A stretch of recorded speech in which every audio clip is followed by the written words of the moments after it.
राम सीता विवाह कथा विवाह पंचमी स्पेशल। नमस्कार भक्तों, आपका स्वागत है इस पावन कथा में। आज हम सुनेंगे विवाह पंचमी की दिव्य और भावनाओं से भरी कथा है। पवित्र दिन जब मर्यादा पुरुषोत्तम श्री राम और माता जानकी का विवाह हुआ था। यह दिन हर वर्ष मार्गशीर्ष मास के शुक्ल पक्ष की पंचमी को मनाया जाता है और माना जाता है कि इस दिन इस पावन कथा को श्रद्धा से सुनने वाला भक्त अपने जीवन में अटूट प्रेम, सुख, समृद्धि और सौभाग्य प्राप्त करता है। आइए अब आरंभ करते हैं सोमवार से विवाह तक की दिव्य कथा आरंभ। मिथिला नगरी की महिमा। बहुत समय पहले उत्तरी भारत में स्थित थी मिथिला नगरी। इसके राजा थे जनक महाराज, जो ज्ञान, धर्म और न्याय के लिए संसार भर में प्रसिद्ध थे। राजा जनक केवल एक राजा ही नहीं बल्कि महान तपस्वी थे। राजा के हृदय में एक ही संकल्प था, मेरी प्रजा का कष्ट दूर हो और मेरे राज्य में सदैव शांति बनी रहे। एक बार राजा जनक ने मिथिला में भयंकर सूखा देखा। वे दुखी हुए और स्वयं हल लेकर खेत में हल चलाने लगे ताकि ईश्वर प्रसन्न हो और वर्षा हो। और तभी हल की नोक किसी कठोर वस्तु से टकराई। राजा ने मिट्टी हटाई तो देखा एक दिव्य बालिका, एक अनुपम ज्योति। राजा के हृदय में अपार प्रेम उमड़ आया। उन्होंने कहा, है मेरी पुत्री होगी, है ईश्वर का दिया हुआ वरदान है। और इस तरह उस दिव्य बालिका का नाम रखा गया सीता, भूमि कन्या, जनक नंदिनी। सीता का दिव्य गुण। सीता बड़ी तो उनमें अलौकिक तेज, करुणा, अपार भक्ति दिखाई दी। उन्होंने प्रजा पालक माता मानती थी और राजा रानी उन्हें देवत्व का रूप समझते थे। लेकिन एक दिन एक अप्रत्याशित घटना ने सब कुछ बदल दिया। शिव धनुष का रहस्य। राजा जनक के महल में था भगवान शिव का महान धनुष, हर धनुष, जिसे राजा जनक के पूर्वजों को स्वयं शिवजी ने उपहार दिया था। बचपन में एक दिन खेल खेल में सीता ने उस धनुष को हाथ लगा दिया और देखते ही देखते वह धनुष हल्का हो गया।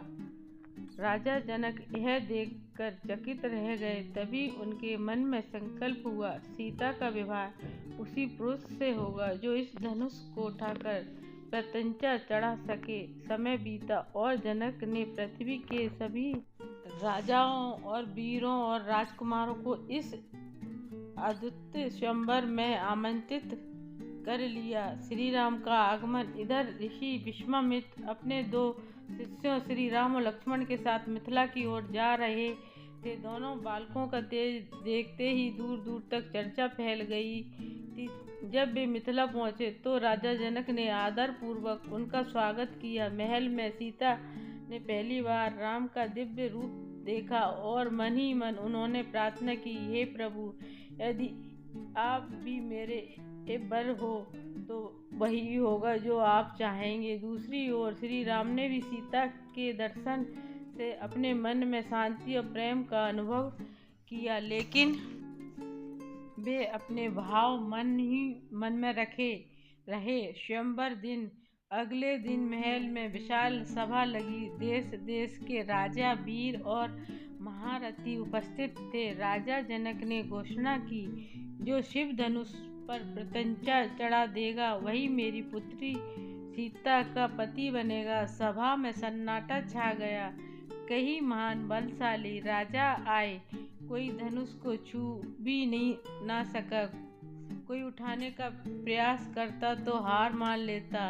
राजा जनक दुखी होकर कह उठे, क्या मेरी सीता का विवाह अब अशक्य हो गया? क्या पृथ्वी पर कोई भी योग्य पुरुष नहीं? सभा में यह वचन सुनकर लक्ष्मण जी का धैर्य टूट गया। वे बोले, यदि अनुमति दें तो मेरे भ्राता श्री राम इस धनुष को उठाकर प्रत्यंचा चढ़ा देंगे। सभा में आश्चर्य फैल गया। विश्वामित्र ने राम को संकेत दिया, सीता के भाग्य का समय आ गया, पुत्र आगे बढ़ो। धनुष टूटने का क्षण, श्री राम अत्यंत विनम्रता से आगे बढ़े। उनकी चाल में शांति थी पर शरीर पर दीप्तता। उन्होंने धनुष को पहले प्रणाम किया, फिर सहजता से उठाया। सभा स्तंभ रह गई। फिर धनुष को आशंक महान राजा हिला भी नहीं पाए थे। वह श्री राम के हाथों में मानो स्वयं उठ खड़ा हुआ। और फिर राजा ने जैसे तंचा चढ़ाने का प्रयास किया, एक दिव्य आवाज के साथ धनुष टूट गया। पूरा महल जय श्री राम के जयकारों से गूंज उठा। देवता पुष्प वर्षा करने लगे। पृथ्वी जैसे प्रसन्न हो उठी। सीता द्वार वरमाला अब बारी थी सीता के निर्णय की। जनक महाराज ने सीता को बुलाया। सीता अपने हाथों में वरमाला लेकर सभा में आई। उनके कदमों के साथ हल्की हल्की घंटियों की धुनाई मानो कह रही थी, धन्य है घड़ी। सीता ने राम को देखा। राम ने भी नम्रता से अपना सिर झुका दिया और फिर सीता ने वरमाला श्री राम के गले में डाल दी। सभा तालियों और जयकारों और मंत्रोच्चारण से गूंज उठी। सीता के मुख पर अद्भुत शांति थी और राम के चेहरे पर कोमल विनम्रता। राम सीता विवाह अब तैयारियां शुरू हो गईं। अयोध्या के राजा दशरथ भी बुलाए गए। पूरी मिथिला में दीपों और पुष्पों से सजी हुई उत्सव की रातें शुरू हो गईं। विवाह का मुहूर्त आया।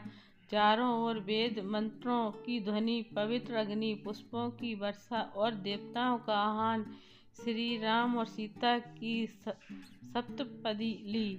पहला फेरा परस्पर निष्ठा के लिए, दूसरा फेरा घर की समृद्धि के लिए, तीसरा फेरा जीवन भर साथ के लिए, चौथा फेरा शक्ति और सद्गुणों के लिए, पांचवा फेरा संतान और पुण्यों के लिए, छठा फेरा हर परिस्थितियों में साथ निभाने के लिए, सातवां फेरा जन्म जन्मांतर के साथ के लिए। विवाह पूर्ण हुआ। देवताओं ने कहा, आज से पृथ्वी धन्य हो गई क्योंकि राम और सीता का मिलन हो गया है। विवाह का आध्यात्मिक महत्व। विवाह पंचमी केवल एक विवाह नहीं बल्कि धर्म और प्रेम का संगम, पुरुषों और प्रकृति का संतुलन, मर्यादा और करुणा का मिलन। भक्त मानते हैं कि इस कथा को सुनने से दंपति के बीच प्रेम बढ़ता है, विवाह में आने वाली बाधाएं दूर होती हैं, घर में शांति और सौभाग्य आता है, जीवन में स्थिरता और समृद्धि प्राप्त होती है।